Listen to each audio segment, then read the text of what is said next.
India Obaidul Quader খুঁজছে এবং নাসিরুদ্দিন পাটোয়ারি ওই ওবায়দুল কাদের হওয়ার ফাঁদে পা দিয়েছে।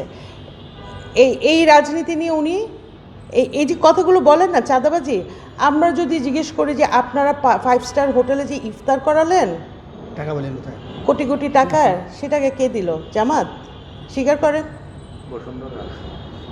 বসুন্ধরার কার মাধ্যমে দিল? জামাতের মাধ্যমে দিল।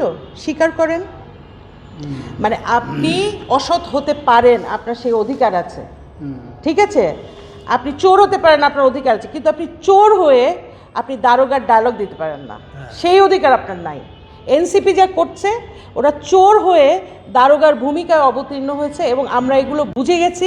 আমার মনে হয় না আর কোনো ছাড় পাবে। আজকে দেখছেন একটা নাকি বাইরে সমাবেশ করার কথা ছিল, সেই সমাবেশে লোক আসে নাই বলে তারা এখন ঘরের ভিতরে গোল টেবিল করতে যাচ্ছে। এনসিপির কি হাসনাত আব্দুল্লাহ